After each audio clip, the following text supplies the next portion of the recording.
তোমার সাথে যতদিন সংসার করার আমি করছি আর নতুন হইলে তোমার সাথে আমার সংসার করা সম্ভব না। এখনই আমি আমার বাপের বাড়ি যাইতাছি। আরে আমি আবার করলাম কিতা? হঠাৎ কইরা কিতা এমন হইল যে তোমার ব্যাগ টেক গুছাইয়া বাপের বাড়িতে যাওয়া লাগতাছে? কত রাত্রে কি তুমি উল্টা পাল্টা কোনো স্বপ্ন দেখছো?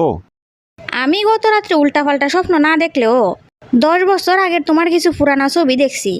এই ছবিগুলা দেখা আমার কাছে এখন পরিষ্কার হয়ে গেছি গা যে তোমার চরিত্র আগে কেমন আছিল। আমার চরিত্রে আবার দোষ কিতা করলো? তোমার সাথে বিয়ার পর থেকে এখন পর্যন্ত তো আমি এমন কোনো কাজ করছি না যেটাই আমার উপরে তোমার সন্দেহ সৃষ্টি করতে পারে। আরে এখন তোমার স্বাদ হইয়া লাভ হইব কিতা? 10 বছর আগে যে তুমি তোমার গার্লফ্রেন্ডে লইয়া অনলাইনে ছবি ছাড়ছিলা, এটা এখন আমি আমার নিজের চোখে দেখা লাইছি।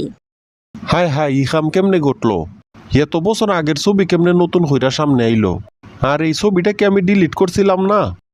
তোমার বন্ধু কাশিমে ওই কমেন্ট হইরা ছবিটা সামনে আনছে, যার কারণে আমিও ছবিটা দেখতাম পারলাম।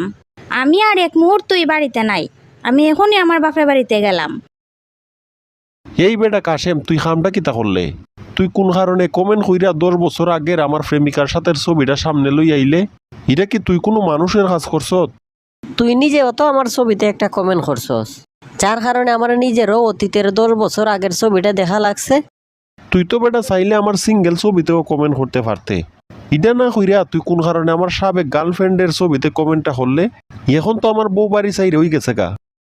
আমার 10 বছর আগের ছবি দিকে মানুষে আসবো কিতা? রাগে দুঃখে আমার নিজেরই আসে উঠে। এই কারণে তোর গার্লফ্রেন্ডের ছবিতে কমেন্টটা কইরা শুটটা নিলাম।